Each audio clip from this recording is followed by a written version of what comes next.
So what if our emotions aren't just these random, chaotic feelings that happen to us? What if they're actually speaking a language, a kind of hidden language of patterns? And what if learning to understand it could completely change the story of your inner world? You know exactly what I'm talking about, right? It's that same knot of frustration that tightens in your stomach when you're stuck in traffic, or that familiar jolt of anxiety when a certain name pops up on your phone. It feels like you're on a merry-go-round you can't get off of, just playing out the same scene again and again. But here's the thing. What if those loops aren't random at all? What if they're actually a script? The whole idea we're diving into here is that our emotions often follow a super predictable narrative. And learning how to read that story, well, that's the very first step toward rewriting it. Okay, so how do we actually start decoding all this? We need a key, right? A kind of Rosetta Stone for our feelings. And that key is understanding what we call emotional patterns. When you really break it down, it's actually pretty simple. An emotional pattern has two basic parts. First, there's a trigger. That could be anything, really. An event, something someone says, or even just a thought.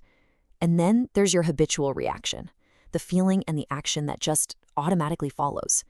It's basically the cause and effect of your emotional life. I love this way of thinking about it.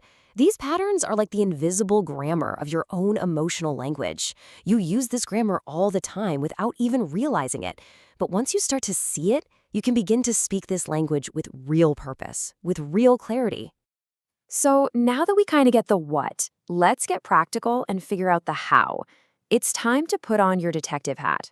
This isn't about judgment. It's about starting a calm, curious investigation into your own experiences. And you can break this whole process down into three really straightforward steps.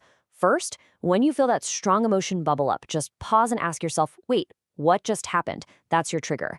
Second, just observe your reaction, no judgment allowed.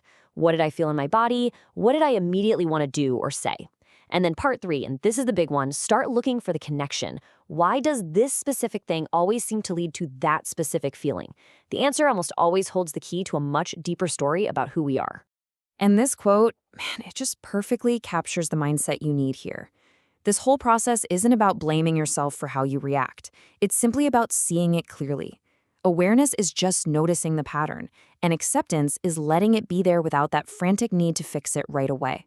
That, right there, is where the real power begins. Once you start practicing this awareness, something really amazing starts to happen. You create this tiny little space, a pause, between the trigger and your reaction. And inside that space, you find this incredible sense of calm and clarity. It's like hiking a mountain and finally reaching the summit, where you can see the whole landscape below for what it really is. This is the huge shift that happens. You move from being reactive, which is all automatic, unconscious, totally driven by the emotion of the moment, to being responsive. A response is intentional. It's conscious.